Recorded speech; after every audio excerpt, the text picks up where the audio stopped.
বিশেষ ট্রাইব্যুনাল গঠন করে এবং দ্রুত ধর্ষণের বিচার করতে হবে। সমস্ত ধর্ষণকাণ্ডের বিচার চাচ্ছি, রাষ্ট্রীয় আইনে সর্বোচ্চ দণ্ডটা আমরা চাচ্ছি। গত 2 মাসে প্রায় 2 শতাধিকের উপরে ধর্ষণকাণ্ড বা নারী নির্যাতনের ঘটনা ঘটেছে।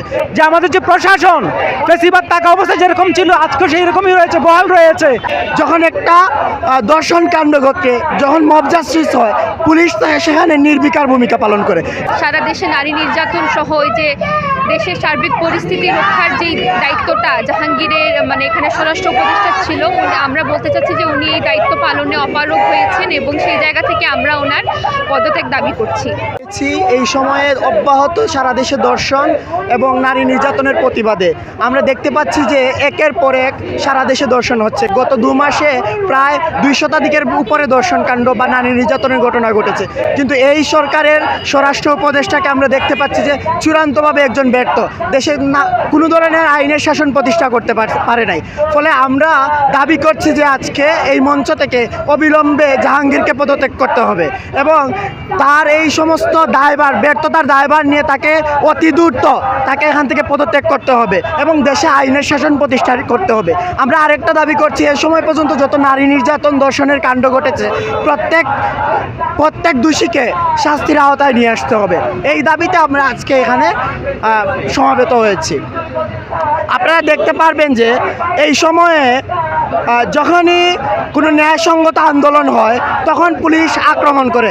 আমরা বিগত সময়ে শিক্ষকদের আন্দোলনে দেখলাম, শ্রমিকদের আন্দোলনে দেখলাম যে পুলিশরা নির্মমভাবে আক্রমণ করছে। কিন্তু যখন একটা ধর্ষণকাণ্ড ঘটে, যখন মব জাস্টিস হয়, পুলিশ সেখানে নির্বিকার ভূমিকা পালন করে। একই পুলিশের যে ন্যায়সঙ্গত আন্দোলনের যে ধরনের নিপীড়ন আর দেশে আইনের শাসন প্রতিষ্ঠায় সম্পূর্ণ ব্যর্থ, এটা পুলিশের দ্বিচারিতার লক্ষণ এবং এই সরকার চরমভাবে ব্যর্থ হচ্ছে দেশে আইনের শাসন প্রতিষ্ঠা করতে। আজকে আমরা এখানে সিলেটের সাধারণ শিক্ষার্থী জড়ো হয়েছি, বিক্ষোভ করছি, আমরা অবস্থান কর্মসূচি আমরা সিলেটের বিভিন্ন ক্যাম্পাস থেকে এসেছি। আপনারা জানেন, সারা দেশ জানে, পত্রপত্রিকা এসেছে, মিডিয়া আমরা দেখেছি, ফেসবুকে দেখেছি, সারা দেশে কয়েক মাস ধরেই যে নারী নির্যাতন, শিশু নির্যাতন, এমনকি বৃদ্ধা মহিলারা পর্যন্ত ছাড় পাচ্ছে না। এই যে একটা অবস্থা, এই যে দর্শক খুন চলছে, নির্যাতন চলছে, আমরা এর প্রতিকার চাই। এবং আমরা যেটা দেখতে পেলাম যে আমাদের যে প্রশাসন বেশিরভাগ টাকা অবস্থা যেরকম ছিল আজকে সেই রকমই রয়েছে, বহাল রয়েছে। আগের পুলিশের যে অবস্থান, এখনের পুলিশের অবস্থান, প্রশাসনের অবস্থান বিশেষ কোনো ফারাক নাই। আমরা এর পার্থক্য দেখতে পাই না। আমরা তীব্র নিন্দা জানাই এবং যে স্বরাষ্ট্রমন্ত্রী, স্বরাষ্ট্র উপদেষ্টা, তার যে মেরুদণ্ডহীন যে প্রশাসন, তার প্রমাণ দিচ্ছে বারবার। এবং কিছুদিন আগে আমরা দেখলাম যে মধ্যরাতে মিডিয়া কর্মীদের নিয়ে বক্তব্য দিলেন, কিন্তু সেখানে কোনো আশ্বস্ত করার মতো কিছু বলতে পারেননি।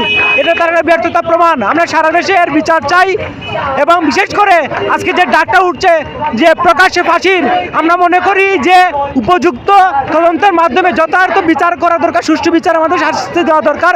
এই দাবি আমরা করছি। আমরা আজকে সিলেটের শিক্ষার্থী এখানে জড়ো হয়েছি। বর্তমানে যে আমাদের দেশে, সারা দেশে যে নারী নির্যাতন এবং ধর্ষণের কাণ্ড ঘটে গেছে সেটার প্রতিবাদে আজকে আমরা এখানে সমবেত হয়েছি এবং আমাদের অবস্থান কর্মসূচি চলছে। এবং এই যে সারা দেশে নারী নির্যাতন সহ ওই যে দেশের সার্বিক পরিস্থিতি রক্ষার যেই দায়িত্বটা জাহাঙ্গীরের এখানে স্বরাষ্ট্র উপদেষ্টা ছিল, আমরা বলতে চাচ্ছি যে উনি এই দায়িত্ব পালনে অপারগ হয়েছেন এবং সেই জায়গা থেকে আমরা ওনার পদত্যাগ দাবি করছি। এবং আমরা যে আসিয়া সহ সমস্ত ধর্ষণকাণ্ডের বিচার চাচ্ছি, রাষ্ট্রীয় আইনে সর্বোচ্চ দণ্ডটা আমরা চাচ্ছি। আমাদের দাবি দেওয়া মূলত নাগরিকের এবং জনসাধারণের নিরাপত্তা, নারীদের নিরাপত্তার দাবিতে ধর্ষকামী রাষ্ট্র ব্যবস্থার বিরুদ্ধে আমরা রাজপথে নেমেছি এবং যেই রাষ্ট্র আমাদের নিরাপত্তা দিতে ব্যর্থ হয়েছে সেই স্বরাষ্ট্র উপদেষ্টার পদত্যাগ দাবি করছি।